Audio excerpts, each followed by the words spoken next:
Vou conversar a partir de agora com o professor Josias Terres, ele que assumiu a Secretaria de Educação aqui em São Bento do Sul. Josias, primeiro, boa tarde, seja muito bem-vindo. Obrigado por aceitar o meu convite, que eu fiz hoje pela manhã e você prontamente disse sim. Boa tarde a todos, boa tarde Chaves, boa tarde ouvintes da Rádio São Bento. Legal, Josias. Como é que foi receber esse convite aí para assumir uma pasta tão importante e num momento delicado? Foi uma surpresa e ao mesmo tempo um desafio, sabe? Eu acho que todo professor ele almeja talvez chegar um dia a ser secretário de Educação e eu estou chegando numa época assim bem problemática devido à pandemia. A gente espera corresponder. Certo. Agora, Josias, você já tem experiência de quantos anos na educação? Na educação eu comecei em 92, isso já chega próximo de 30 anos, né? Algumas interrupções ali, algumas de vereador e outras coisas. Vamos somar, acho que uns 25 anos completos na educação eu já tenho, sabe? Certo. Você é efetivo no Paraná também, né? Sou efetivo em Santa Catarina, no Roberto Grande à noite, e no Paraná efetivo também. Desafiador esse ano, mas antes disso, a gente quer falar com o Josias sobre essa situação. Mas antes, Josias, você tem uma trajetória já dentro da política e você sempre foi ativista, né? Político, foi vereador. Fala um pouquinho da tua experiência política, como você avalia o teu período, que já foi lá atrás aí de vereador, no que isso contribuiu aí para o teu crescimento político.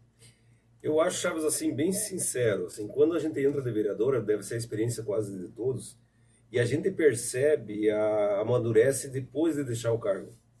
E depois que eu deixei o cargo de vereador, eu comecei a amadurecer na situação política. Você consegue ter a visão que teve de dentro da política como de fora. E eu tive um momento da minha vida ali que quando terminou esse meu mandato, que eu não consegui ir para a reeleição, que eu saí, eu voltei para o PIEM lá e nesse período lá me candidatei à direção da escola e ganhei. Eu tive um período de amadurecimento profissional muito grande na área de gestão mesmo. Quando eu entrei na direção da escola, o Estado do Paraná forneceu muito curso de gestão. Eu fiz dezenas de cursos. E aquilo me deu um leque, abriu um leque na minha cabeça que eu não percebia antes, sabe? Hoje eu acho que eu tenho uma preparação bem melhor, sabe? Questão política, questão de gestão, questão de professor. Eu tenho uma visão assim, de vários ângulos que eu acho que me ajuda muito como pessoa. Você é formado na... Eu sou formado em Química e em Matemática. Tenho duas formações, duas licenciaturas. Daí eu tenho pós-graduação em Matemática, mestrado em Química, pós-graduação em Gestão e pós-graduação em Tecnologia Educacional. Você está com quantos anos agora, José? 50 anos. 50 anos e não parou de estudar ainda? Continua? Não parei. Sempre, todo professor, né, é oferecido pelas redes cursos constantemente e a gente acaba escolhendo alguns cursos em paralelo. Por exemplo, eu fiz uma pós em tecnologias, era uma coisa que não era exigida no momento, já faz 3 anos, mas era de um gosto meu ali de aprender sobre tecnologia educacional. Certo. Quando você falou também, hoje você está bem mais conhecedor, diria assim, até de algumas situações, bem mais experiente. Que ano foi que você passou pela Câmara? Foi de 2004 a 2008.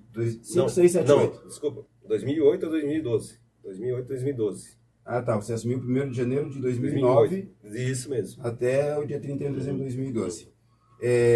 Eu lembro que na época aí até algumas pessoas diziam, o Josias é uma pessoa ponderada na discussão, mas ele tem pavio curto, ele chuta para a barraca assim, provocou um pouquinho, ele chuta mesmo.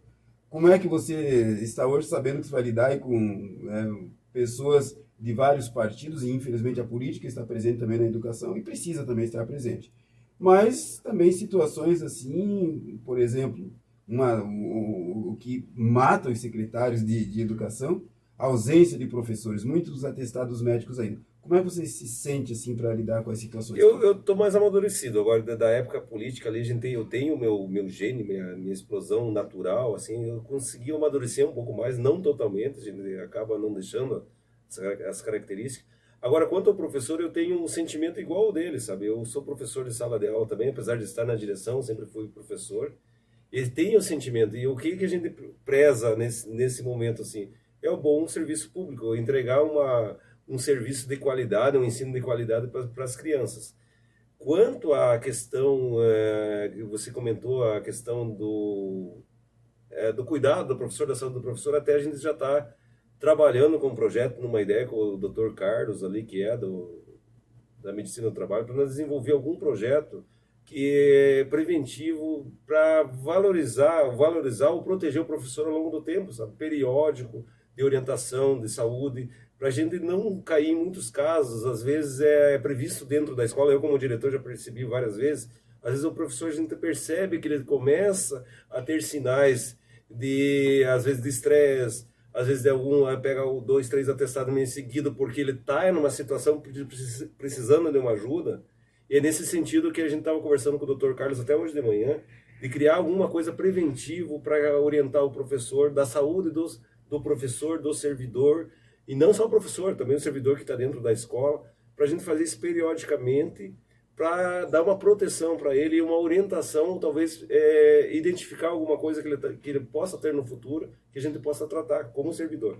Isso é uma ideia do Dr. Carlos lá, eu assimilei ela, gostei muito, de a gente poder construir alguma coisa. Vou conversar com o Dr. Tomazini, eu acho que ele vai gostar, por ser médico, de a gente criar alguma estrutura preventiva dentro da Secretaria de Educação. Agora, você concorda que o professor está adoecendo mais nos dias de hoje? Eu acho que sim, eu concordo, porque hoje em dia a gente saiu da rotina. A pandemia ela trouxe uma rotina diferente, e uma rotina aquela que a gente não estava acostumado em sala de aula. A gente entrava, tinha os alunos presentes, tinha todos os equipamentos ali. Hoje em dia a gente está em casa, e talvez agora no ano que vem a gente esteja no ensino híbrido, e nesse ensino híbrido a gente vai ter várias coisas que a gente tem que se adaptar. É claro que nós, a Secretaria, vamos tentar criar toda a estrutura tecnológica para ser apoio do professor, não para ser alguma coisa que ele veja como uma coisa que está dificultando o trabalho dele. Sabe? Eu gostaria que você falasse um pouquinho para o meu ouvinte aqui sobre o que é exatamente o ensino híbrido, para as pessoas que estão nos ouvindo entender. O ensino híbrido, a gente foi feito todos os PLONCONs, que é o plano de retorno a essas aulas, que está com 30% em cada unidade, caso isso retorne lá no dia 18 de fevereiro, a gente não sabe como é que vai estar a pandemia. Ele tem uma parte do período de ensino dentro da escola, e parte online. E talvez alguns alunos, alguns pais optem somente por online. Então a gente vai ter que fazer todo um trabalho, a gente está construindo um trabalho para ser um ensino híbrido, presencial e à distância ao mesmo tempo, para a gente tentar suprir toda a necessidade de aprendizagem do aluno, que a gente não perca isso e não tenha que recuperar em outros anos. É mais ou menos como as faculdades à distância hoje, então. A faculdade tem um diferencial, né? O aluno está pagando, ele aprende se ele quiser, senão ele vai ter prejuízo financeiro. Tiveram vocês, professores, muitas dificuldades nesse ano de 2020 que passou agora, por conta de alunos que realmente perderam o interesse por aprender. Vai ser, eu acho que, Chaves, a gente tem alguns pais, alguns alunos que necessitam de um acompanhamento mais próximo, porque ele não tem aquela disposição em casa, às vezes, para estudar, ou alguém que incentive ele. Isso, nesse ano, a gente vai criar uma estrutura para identificar esses alunos, e talvez alguns alunos não entrem num período híbrido. Talvez aqueles alunos tenham que ser presencial todos os dias, ou aumentar uma quantidade mais de dias, porque a gente sabe que em casa ele não vai ter aquela condição de ter aquele aprendizado online. Né? Josias Terres, falar dessa parceria Josias e Antônio Tomazini.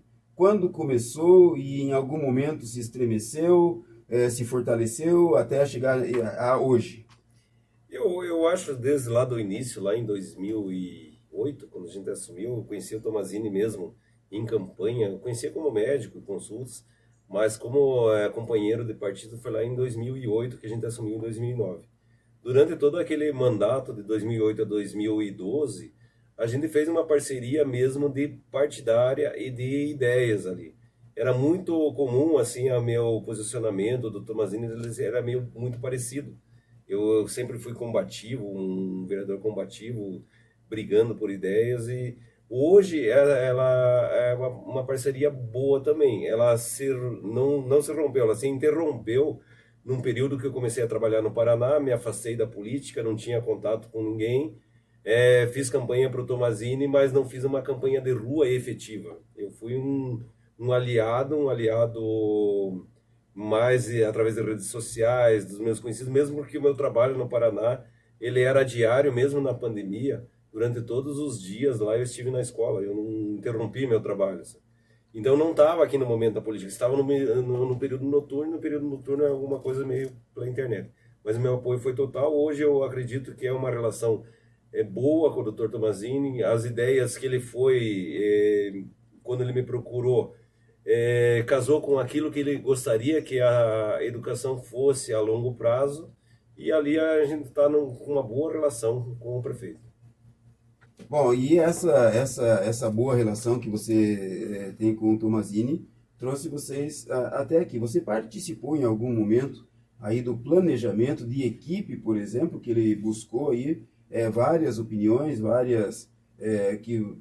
políticos mais experientes, foi o caso aí do Geraldo Weimann, por exemplo, para montar a equipe. Você foi consultado também para... Quando o Tomazini ele consultou isso pessoalmente, ele foi na minha casa, se não me engano, numa quinta-feira, conversou comigo, era próximo de umas 11 horas, fez várias perguntas como que eu faria para retorno às aulas, o que eu achava do ensino digital, eleição de diretores. Ele fez uma série, fez uma entrevista comigo.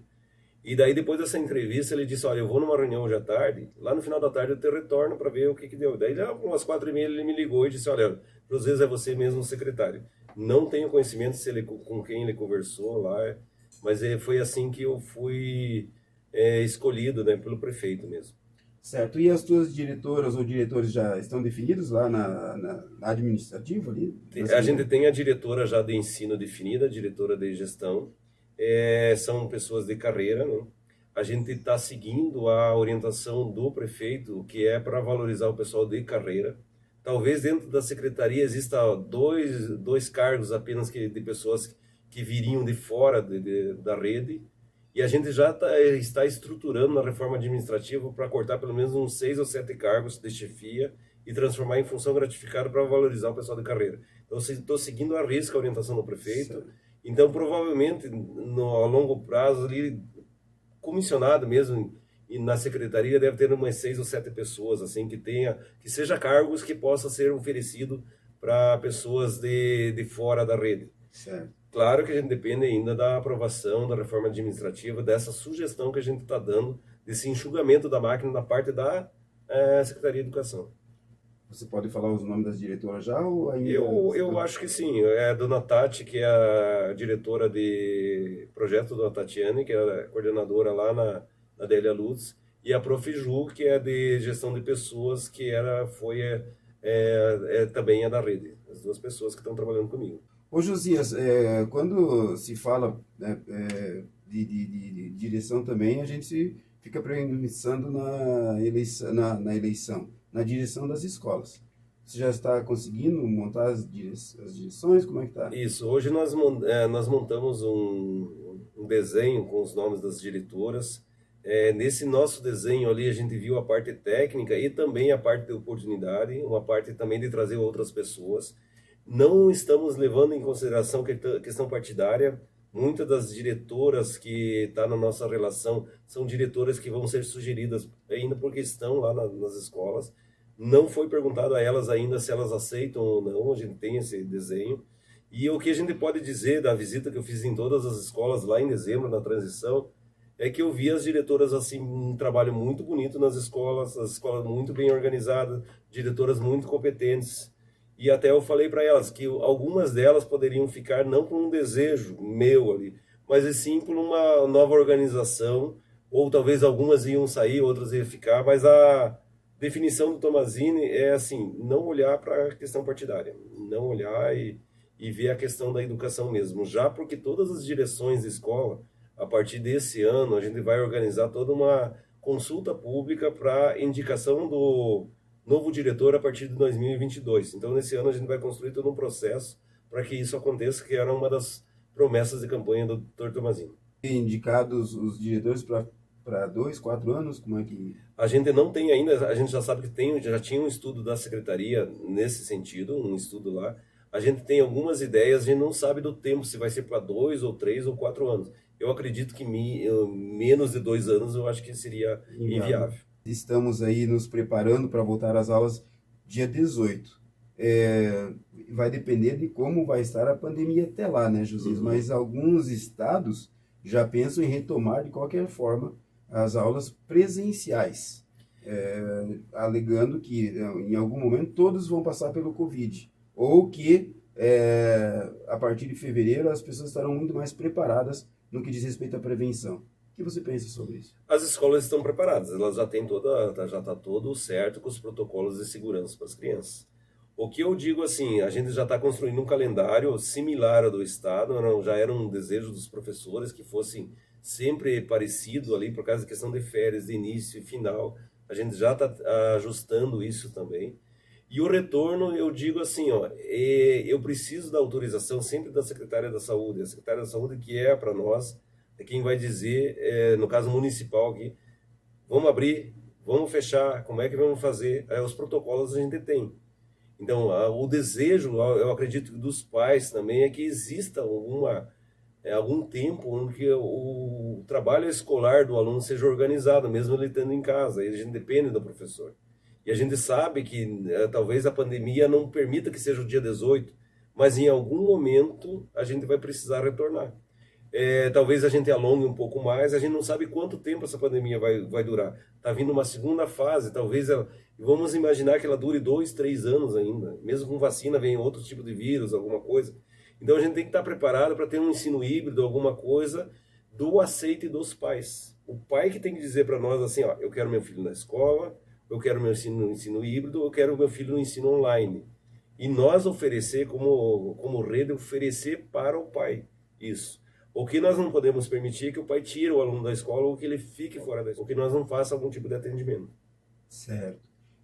Nós tivemos aí várias vezes ano passado, bom, mas isso aconteceu lá no Paraná também. Você sabe disso, a necessidade de acionar, inclusive, o Conselho Tutelar. Infelizmente, uma situação assim que muitos pais acabam, na hora, ficando assim indignados, mas precisa ser feito.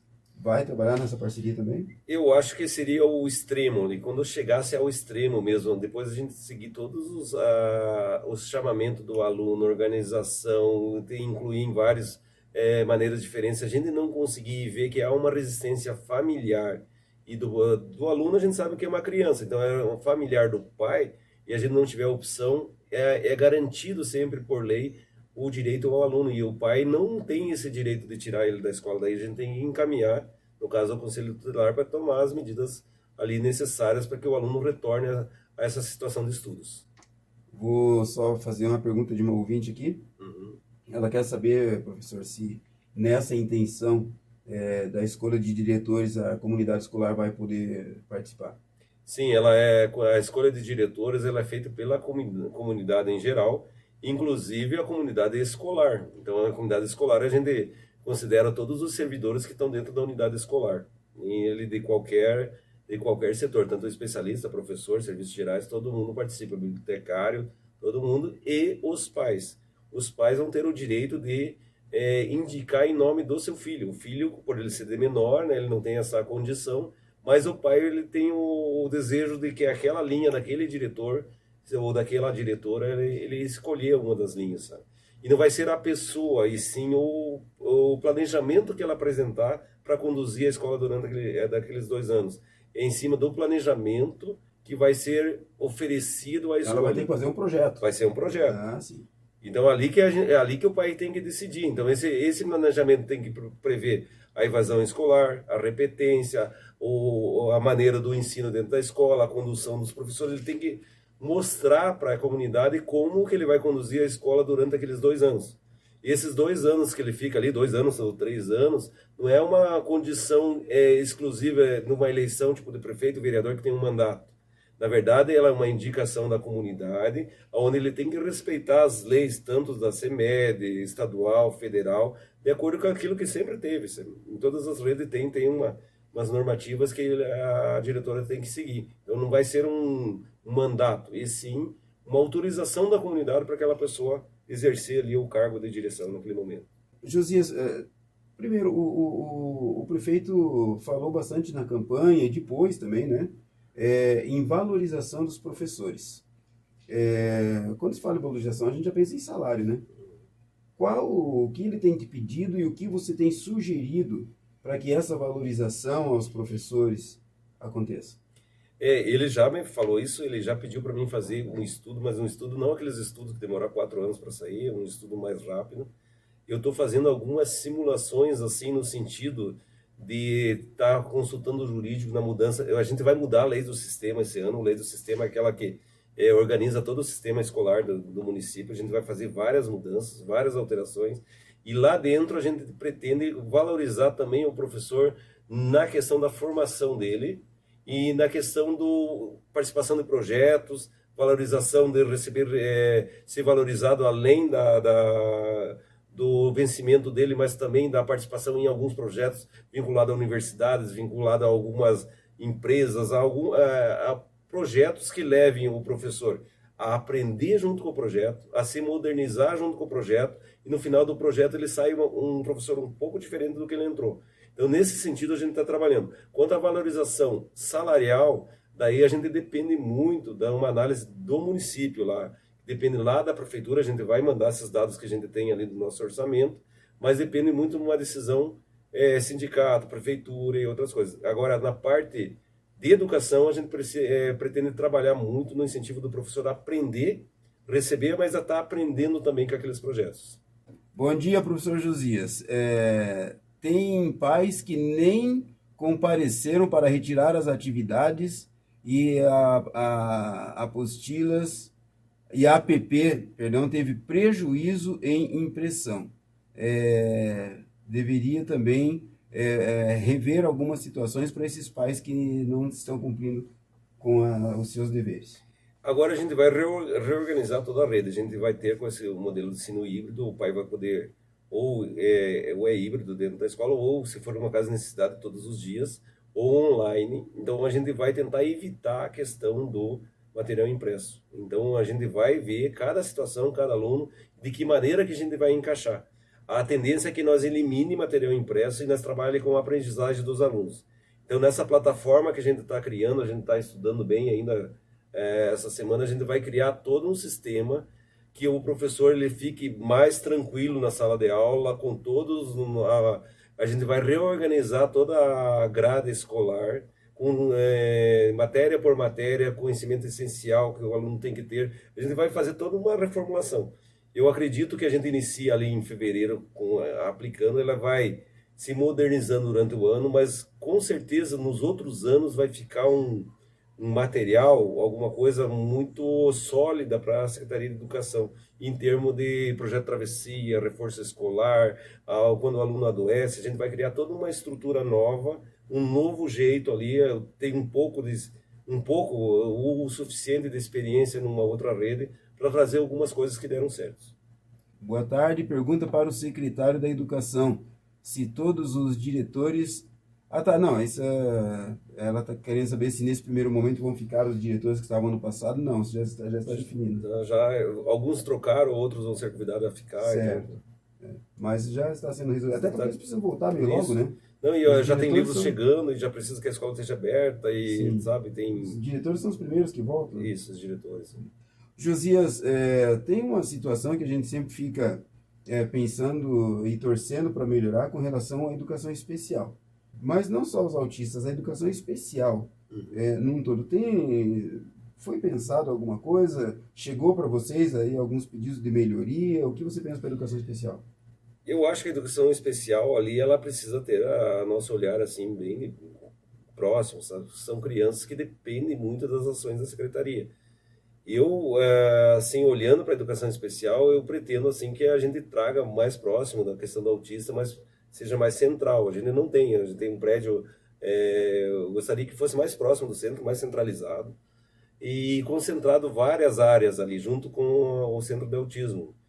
E eu não sei de que maneira ainda, sabe? Porque a gente está pensando ali, eu cheguei lá segunda-feira na secretaria, e a gente está pensando com o retorno já do ensino Fundamental 2. Então, com certeza, mais 1 ou 2 semanas a gente está conversando sobre a questão do ensino especial. Luzardo, boa tarde ao secretário. Gostaria de saber sobre as coordenadoras das escolas.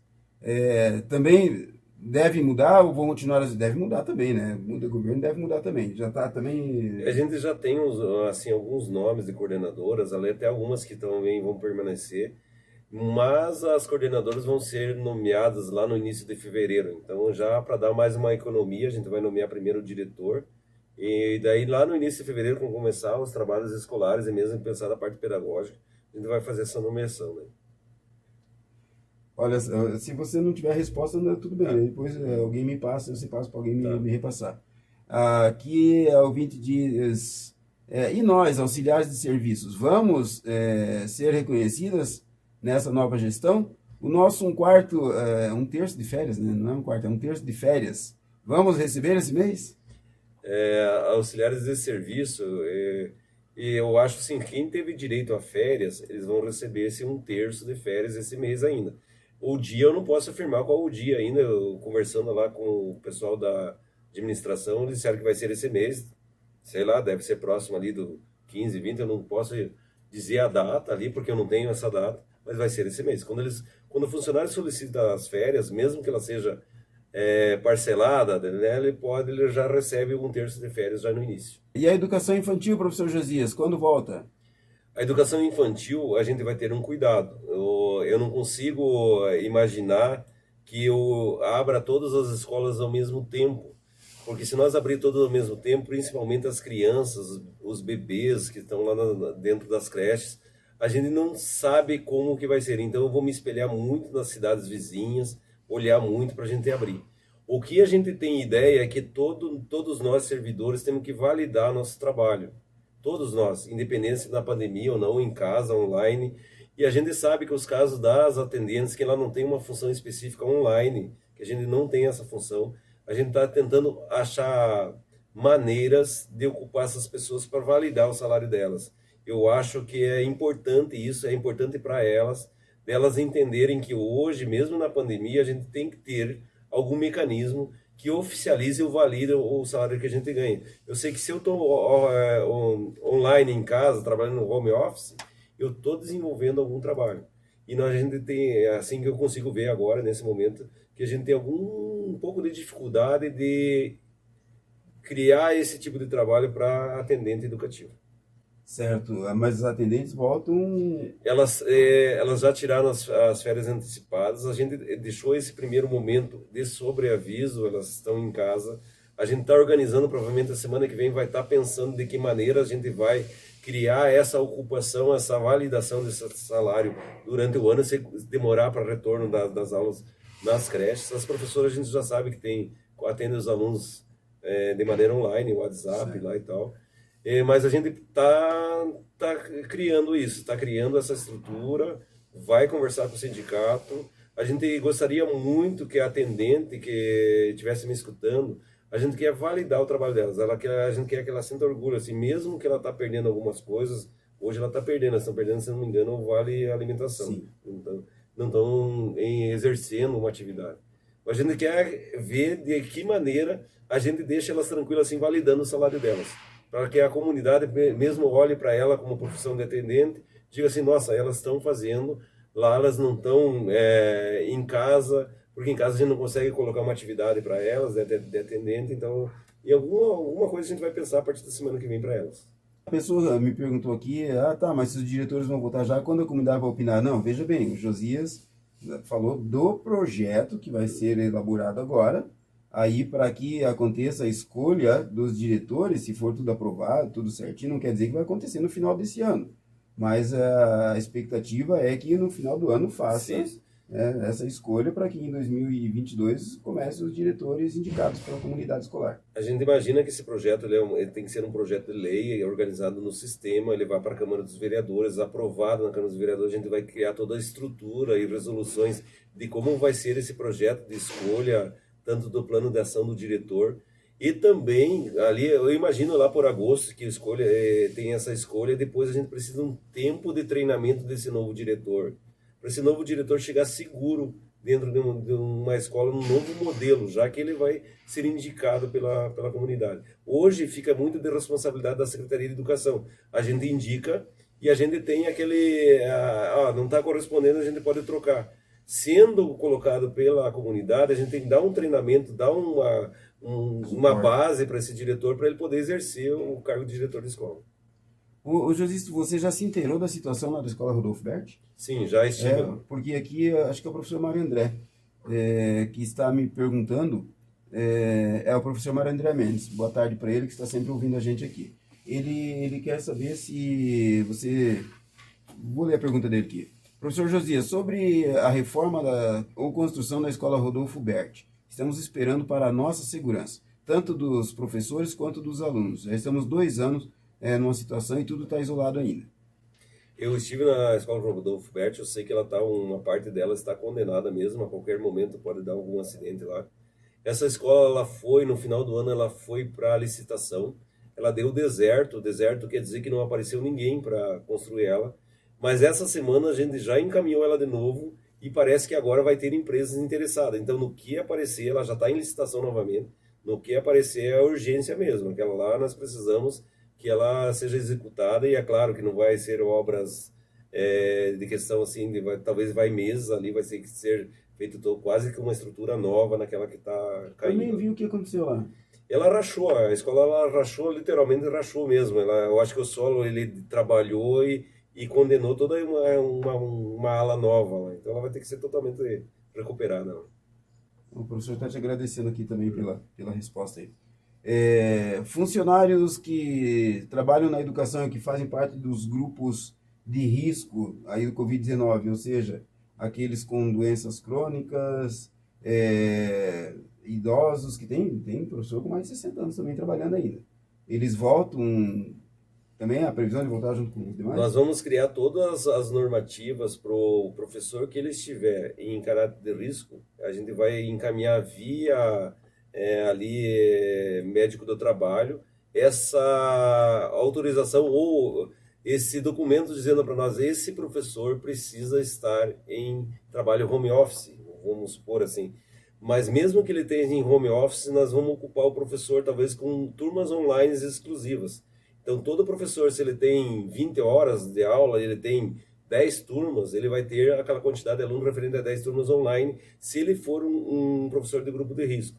Se ele for um professor que vai trabalhar no sistema híbrido, a gente vai ter uma outra característica para esse professor. O que a gente quer é criar um planejamento onde que alivia o trabalho do professor, mesmo o home office, mesmo aquele que está lá dentro de sala de aula ou trabalhando com o ensino híbrido, a gente vai criar uma estrutura de um banco de suporte, tanto de aulas como do suporte de material de ensino essencial em cima de slides para o aluno, em cima de atividades que ele vai apresentar ou online ou dentro da sala de aula. A gente vai criar uma estrutura essencial, vamos dizer, para a pandemia. Professor Josias, a cobrança. Gostaria de saber se há intenção do projeto do Vale Alimentação para os ACTs já para esse primeiro semestre. Assim, para o primeiro semestre eu não posso garantir nada, mas se for possível, dentro da secretaria, eu sou professor também fui professor ACT. O que eu sempre falo para os servidores, assim, eu não consigo, eu como secretário, chegar lá e uma simples assinatura e transformar isso. Isso eu dependo muito do financeiro, da questão do orçamento. Então eu não posso me comprometer agora, Chaves, a dizer que eu vou fazer. Mas eu tenho uma vontade enorme de fazer. Um pedido que as especialistas me fizeram, que elas são hoje, correspondem a cargo administrativo, na minha opinião, elas têm que ser cargo pedagógico. Então, elas se encaixam em outra... a questão da aposentadoria se encaixa em outra coisa. Eu quero rever isso também, eu quero fazer um estudo, quero ver, assim como elas foram passadas do pedagógico para o administrativo, e assim a gente quer ver se a gente consegue construir, eu não sei se isso é possível juridicamente, essa volta a ser pedagógica. A gente vai fazer todo esse estudo, tudo que for possível para valorizar o servidor e não desestabilizar o sistema financeiro da secretaria, podem contar comigo. Boa tarde, Luzardo. Excelente participação do nosso novo secretário. Gostaria de saber como está sendo feita a chamada dos professores que estão na espera para a efetivação. Sabemos que o número de contratados ACT é grande.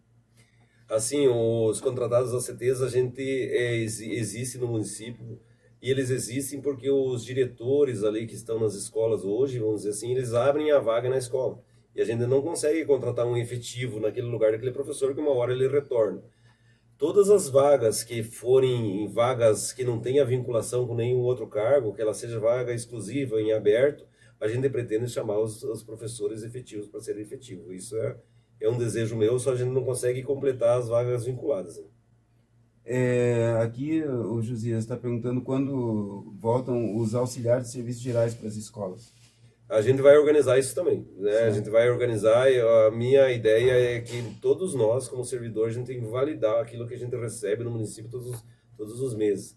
E se hoje, assim, o servidor está em casa, lá eu tenho que encontrar alguma maneira de ele ter em algum tempo, ele tem essa contrapartida do município. É difícil em alguns casos, sabe? Os serviços gerais, a gente sabe que, por exemplo, a creche está fechada. Não tem como a gente ficar limpando ela toda semana, organizando. Então, em alguns casos, a gente vai ter que ver se a gente remaneja, ou se a gente, aquelas escolas que voltaram, a gente coloca mais gente para dar esse controle lá no portão, para o álcool gel, alguma coisa, umas escalas, para a gente tentar mostrar para a comunidade que mesmo nesse momento de pandemia, quem está recebendo esse salário ali, ele está validando de alguma maneira, da melhor maneira possível, que a gente consegue fazer. Josias, nesses 4 anos, muita coisa que você tem na cabeça, você já, vamos trabalhar para fazer, você não vai conseguir. Certo. O que você caracteriza como prioridade assim, na educação? Não, isso tem que ser feito imediatamente. Eu acho que agora é a questão da pandemia, nós organizar o sistema escolar, nós dar tranquilidade para o professor, para o aluno e para o pai. Eu acho que se nós conseguir agora, nesse início de ano, definir bem certinho o papel do que é ensino híbrido, do que cada um vai fazer, nós deixar tranquilo o professor quando ele chegar em sala de aula ou ele estar em casa, o aluno, o pai, do que a gente consegue oferecer, se cada um de nós conseguir ali dentro da secretaria construir isso para o professor e para o aluno, e que nós chegue com nossa proposta para o pai e o aluno, que o aluno é o nosso principal alvo, vamos dizer assim, que é a aprendizagem, eu acho que eu vou ficar muito feliz de estar iniciando isso. Essa é a nossa meta ali, é organizar o sistema já para o início agora do ano. Antes da gente se despedir aqui, Josias, aqui, vamos ver se eu entendi bem. Gostaria de saber sobre a ampliação de CH temporária, carga horária, né? Isso aí. Existe data para sair?